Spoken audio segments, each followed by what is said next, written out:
தமிழகத்தின் ஒவ்வொரு கிராமமும் வளர்ச்சி பாதையில் நடைபோடுகிறது. அந்த வரிசையில் மாண்புமிகு ஐ. பெரியசாமி அவர்களின் சீரிய முயற்சியால் திண்டுக்கல் மாவட்டம் தருமத்துப்பட்டி ஊராட்சி இன்று ஒரு முன்மாதிரி ஊராட்சியாக உருவெடுத்துள்ளது. கடந்த 5 ஆண்டுகளில் மட்டும் தருமத்துப்பட்டி ஊராட்சியில் சுமார் 16,35,35,000 ரூபாய் மதிப்பீட்டில் மொத்தம் 251 பணிகள் நிறைவேற்றப்பட்டுள்ளன. இது வெறும் புள்ளி விவரம் அல்ல, தருமத்துப்பட்டி மக்களின் வாழ்வாதார உயர்வு. கிராம சாலை மேம்பாட்டு திட்டத்தின் கீழ் 1.35 கோடி ரூபாய் மதிப்பீட்டில் அமைக்கப்பட்ட தார் சாலைகள் இன்று மக்களின் பயண நேரத்தை குறைத்து பொருளாதாரத்தை பெருக்கியுள்ளது.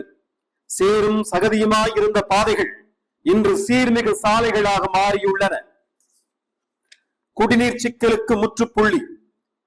2.21 கோடி ரூபாய் மதிப்பீட்டில் 8 புதிய மேல்நிலை நீர்த்தேக்க தொட்டிகள். குறிப்பாக தருமத்துப்பட்டியில் 1,30,000 லிட்டர் கொள்ளளவு கொண்ட பிரம்மாண்ட தரைத்தள தண்ணீர் தொட்டி. இனி தருமத்துப்பட்டியில் தண்ணீர் தட்டுப்பாடு என்ற பேச்சிற்கே இடமில்லை. ஏழை மக்களின் சொந்த வீடு கனவை நனவாக்கியுள்ளது இந்த அரசு. வணக்கம், என் பேர் சக்திவேல். தருமத்துப்பட்டி ஊராட்சியில் குடியிருக்கேன். பழைய ஓட்டு வீட்டில் ரொம்ப சிரமப்பட்டு குடியிருந்துக்கிட்டு இருந்தோம்.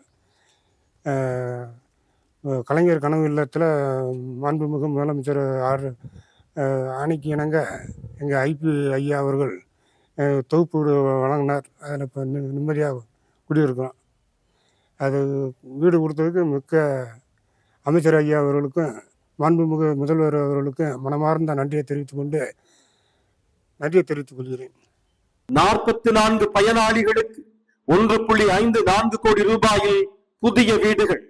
அது மட்டுமல்ல, சிதிலமடைந்த வீடுகளை சீரமைக்க 19 பேருக்கு நிதி உதவி வழங்கி அவர்களின் கூரையை உறுதியாக்கியுள்ளார் நமது அமைச்சர். கல்விதான் ஒரு சமூகத்தின் ஆயுதம். தருமத்துப்பட்டி அரசு பள்ளிகளுக்கு சுற்றுச்சுவர் மற்றும் புதிய வகுப்பறைகள் என 1.24 கோடி ரூபாய் நிதி ஒதுக்கீடு. குழந்தைகளுக்காக அங்கன்வாடி, பொதுமக்களுக்கு புதிய நியாய விலை கடை மற்றும் தெருக்கள் தோறும் வண்ண கற்கள், ஊர்கள் தோறும் சிமெண்ட் சாலைகள். இன்று தருமத்துப்பட்டி ஒரு தற்சார்பு ஊராட்சியாக தலைநிமிர்ந்து நிற்கிறது. மாண்புமிகு ஐ. பெரியசாமி அவர்களின் வளர்ச்சி பாதையில் வீறு நடை போடுகிறது.